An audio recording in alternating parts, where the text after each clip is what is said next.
When it comes to the ATV business, there is one name that resonates throughout history: Honda. There's good reason for this. The company actually invented the very first ATV, actually the very first all-terrain cycle, or ATC, way back in the early 1970s. You take two wheels to have some fun, and you need two more to get the job done. Honda is a genuinely iconic brand in the ATV industry. Their role in the very beginning is a matter of historical record. Their role in developing and popularizing the four-wheeled ATV, particularly the introduction of the very first 4x4 ATV, was pivotal in setting the stage for what has become the biggest sector of the off-road powersport industry, the sport utility 4x4 ATV segment. This innovative ATV leadership was Honda's hallmark throughout the 70s and 80s. Then, something happened.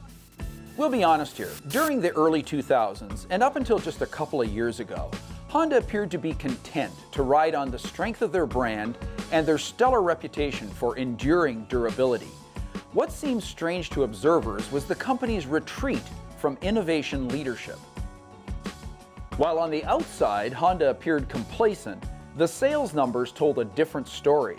Through the first 10 years of the new millennium, Honda wielded a stranglehold on ATV sales. The Rancher, the Rubicon, and the Foreman carried formidable reputations with utility, construction, agriculture, and sportsman users. These ATVs still sell in impressive numbers, not just in North America, but around the world. A great example is the recently updated Honda Rancher 420 4x4 ATV. This vehicle sells huge in all its variants, including the AT model with IRS and all the other variants on the basic Rancher theme. This year sees the debut of a completely reworked Rancher, albeit it's still using a swing axle rear suspension. The new Rancher has had subtle updates to virtually every area of its chassis, engine, and body. There's an increase in wheel travel front and rear, new instrumentation, and all new, more protective bodywork. With all that's new here, why would Honda leave the mainstream Rancher model with a swing axle rear suspension and a gear-on-gear transmission? For one reason, the Rancher wins the sales war in the under 500cc category. In fact, the Rancher has sold so well in this segment, the competition has virtually abandoned the segment. The reality of the ATV market is a little harsher than this success story might indicate. Honda is no longer the leader in the ATV and side-by-side business. Polaris recently usurped Honda and now leads the sales wars. Honda's entry into the side-by-side business was admittedly late.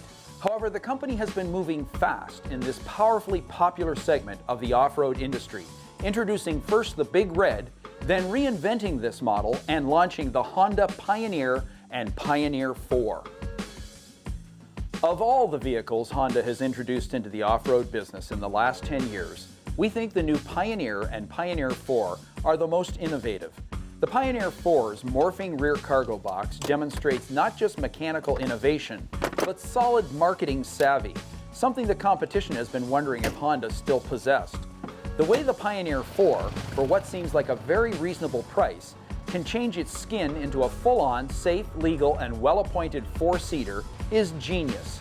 It's pretty clear the side-by-side market loves four-seater models, and the Pioneer 4 is simply hard not to like. Just so you don't think we're oblivious to the obvious, Honda does have work to do to return to a position of leadership in the off-road industry.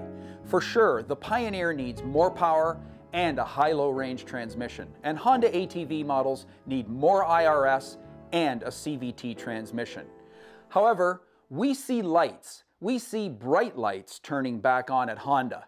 So, you better stay tuned next season for a full-on test report of the new Honda Rancher.